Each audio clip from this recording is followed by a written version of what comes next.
guys, and welcome to Birmingham Fan TV. This is an FA Cup special. This is your West Ham preview, guys, and I want to kick this off with a small apology again. I have been really late with my uploads, really late with my posts, and I've just literally... I've been at work, but I've been really ill. I have not been well enough to film. My voice is gone. It's only just come back today, should we say. So this video, when it goes up, is going to be late. And I do apologise, but hopefully I can make up for it. And I'm going to try and change things around just a little bit, just because this is an FA Cup special, guys. I didn't do a Sheffield Wednesday review, so I'm going to try and throw this in at the start of this video, guys. But before I do that, could you leave a like and a comment down below? Let me know what you thought of the last game, and let me know your thoughts ahead of the West Ham game. And if you do enjoy the content that we are providing, don't forget to leave a like. It helps me massively. So, Sheffield Wednesday, 1-1. Me and Emily both said a 1-1. Great result, if you ask me. I think a pragmatic and honest Blues fan would have said they would have bit your hand off for a point at Hillsborough, mainly because of the form that they're in at the minute. And it's a tough place to go regardless of what form Sheffield Wednesday are in, and the quality of player that they've got is high. So I thought a 1-1 was a really good result, and I actually thought that we were on top for the majority of the game. Sheffield Wednesday had their chances, especially in the last few minutes where it was a bit frantic, and I thought that we dealt with that quite well. Campy deservedly got man of the match. I know he made one or two for the camera saves, but overall I thought he was really solid. I thought the back four again were really, really impressive. Wide players, for me, were the main concern. They were missing a little bit. Obviously, we know what we get from the midfield too. And Juki gets the assist, and Adams again with the goal. So, it's a carbon copy of most of our games this season. But we've done well. We've come from behind. We've got a point there. And we move on to Middlesbrough at home next Saturday in the league. But we can focus and relax a little bit, because this week we have West Ham. Nice one to enjoy. I will be going down. Not my first trip to the London Stadium. I actually went to watch West Ham play West Brom. Oh, I think it was about 2 years ago now, and it finished 2-2. West Brom were winning 2-0 at one point. No, they weren't. West Brom equalised in the last minute. Johnny Evans scored a header. So I have been to London Stadium. Atmosphere was very flat last time I went. I went to sample what it was like, and I have to say that, yeah, the atmosphere wasn't great. However, I think they've sold around 55,000, and we've sold our 5.5. So, yeah, it's going to be a full house. So the atmosphere, West Ham fans are a good bunch of fans. Good, you know, the bowling ground was always a really intimidating place to go. I went there as well. And they're a good bunch of fans. They when they want to, they really can create an atmosphere. So, yeah, but I think it's going to be one for us to enjoy, really.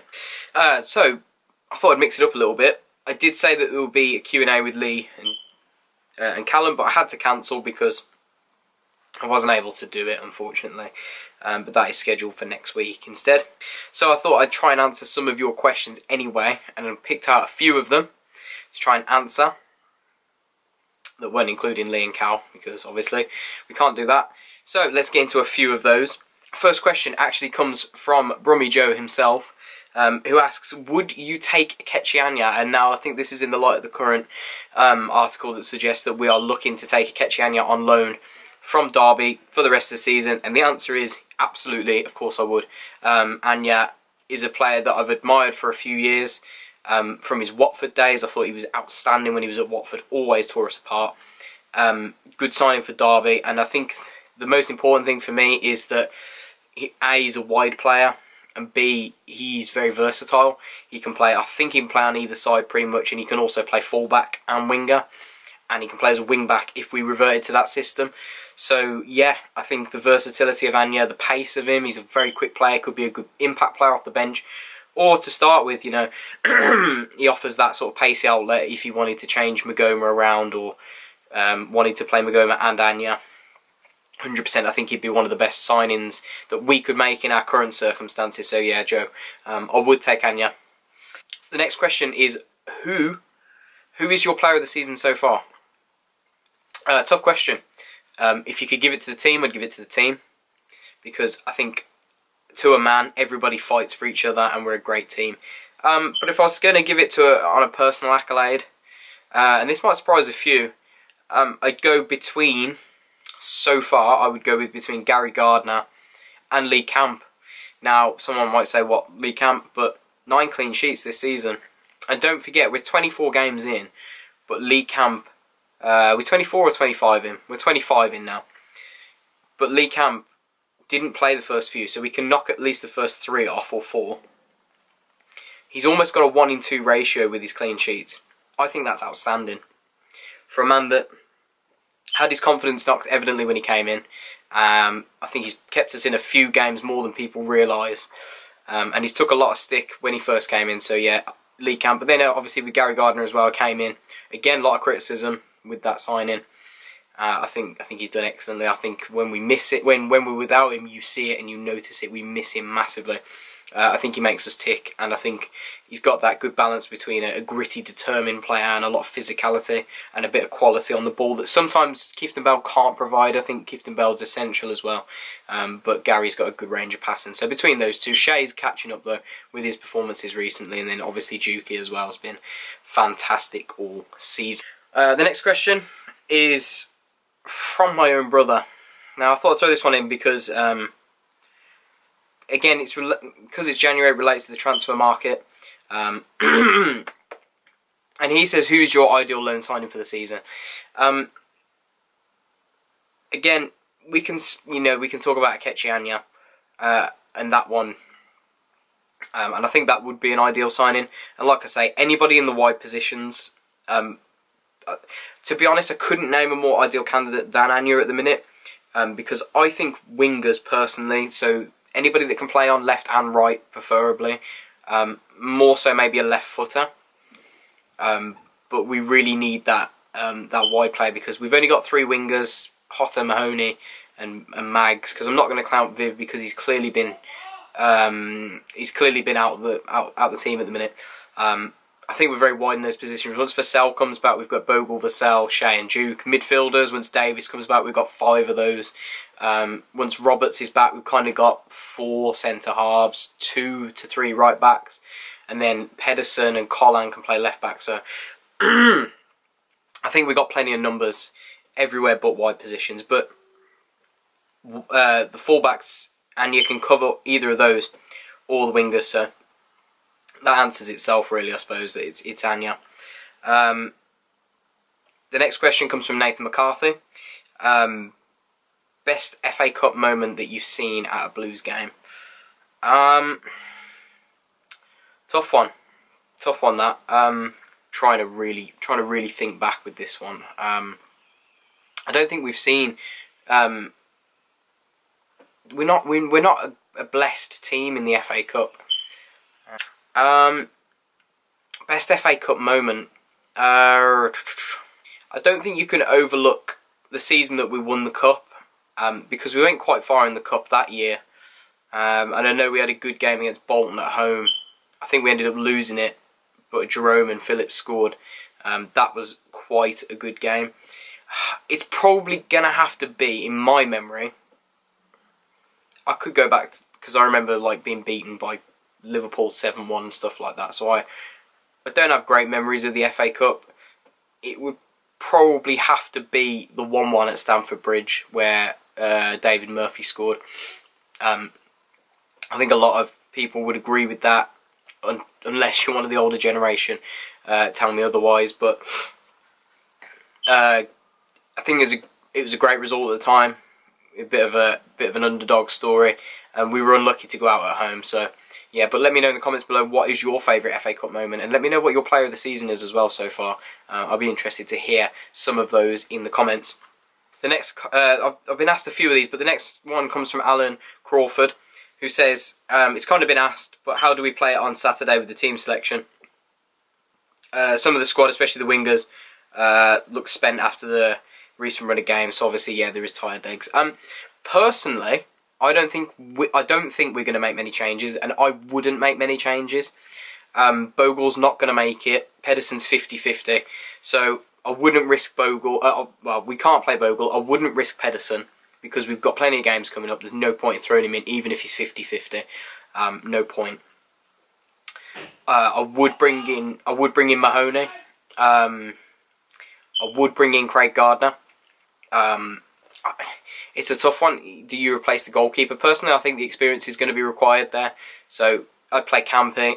You can't. There's nothing really much we can do with the back four. Maybe Cogley, but no, I don't think he's going to bring Cogley in. So it's the same back four really of Harding, Morrow, Dean, and Collan. The midfield's where the main changes could take place. I think he will change the two. I think he'll change Gary Gardner for Craig Gardner, and I think he'll possibly change Magoma for Mahoney and bring Magoma on if needed, and then Hotter and Duke and Shea up top.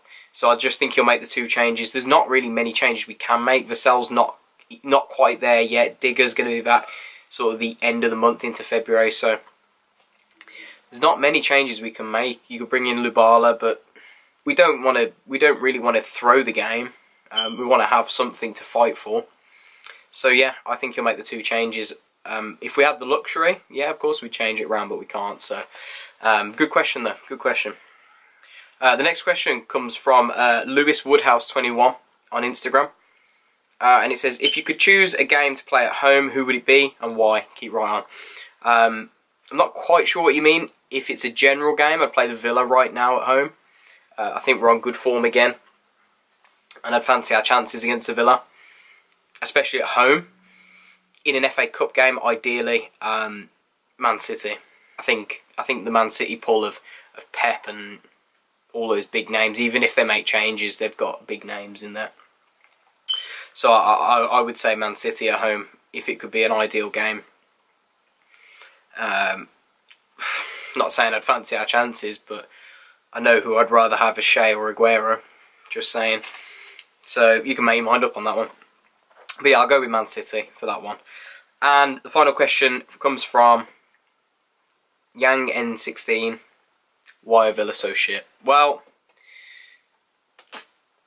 that I just couldn't answer you, to be honest. We all have our own opinions on that, but at the end of the day, they are what they are, and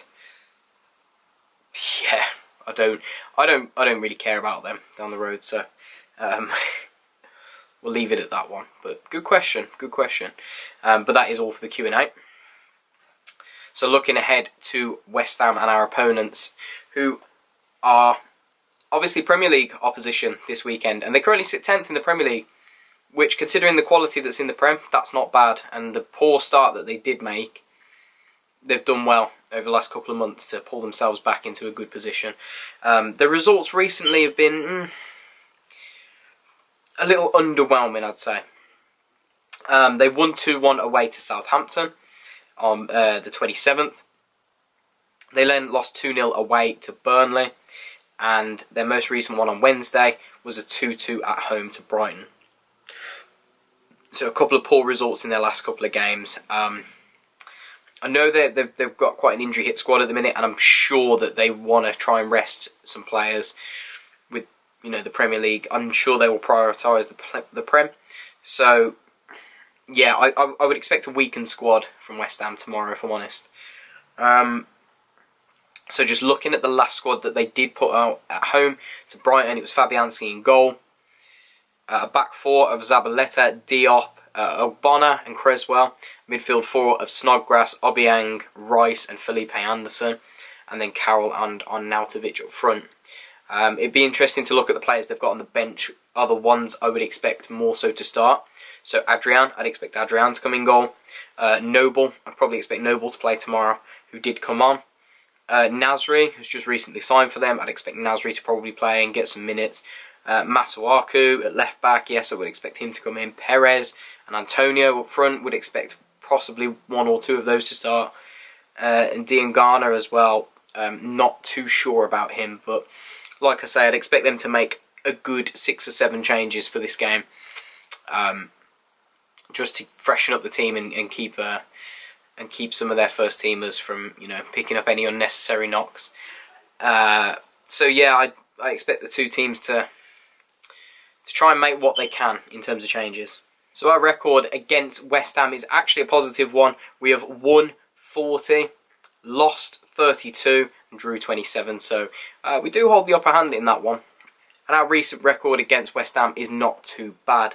The last time we actually played West Ham was that 3-3 enthralling one at the Bowling Ground in the Championship, a good 6 or 7 years ago now, so it's been a while. Before that, it was a 1-1 at St Andrews, and before that, it was a 1-0 at the Bowling Ground, which we won. I believe Zigic or Ridgewell scored. I cannot remember with that. Let me know down below if you know that one. And then it was the 3-1 in the Cup before that memorable night. So we are unbeaten in our last 4 against West Ham. I've gone and jinxed it now. I know I have. So yeah, it's going to be one of those games where Blues just need to go there and play with freedom and play with no pressure and go and express themselves. And yes, it would be a good one for the young players, but I don't see him making those changes. So to wrap this one up, I'm going to throw a score prediction out. And it's a tough one to call with the FA Cup because it mainly depends on which West Ham's going to turn up. But I'm going to throw my hat into the ring and say Blues are going to win 2-1 tomorrow. We're going to cause an upset. And we're going to be in the 4th round for the FA Cup. Look, I could be wrong. But you've got to back yourself in the FA Cup, haven't you? So, 2-1. And I fancy Shea to get both of them just in the form he's in. I think if their defenders are turning up and thinking they're having an easy one, well, they're to be mistaken. So, guys, that is everything for your West Ham preview. Thank you so much for bearing with me in this week. You know, I've not been very well and the uploads have been short and few and far between. But, guys, don't forget to leave a like if you have enjoyed the content over the last few weeks. And there's going to be plenty more to come now. And we are going to be on time with our uploads. So, guys, thank you very much for watching. Have a safe journey down if you're travelling tomorrow. And, guys, don't forget to keep right on.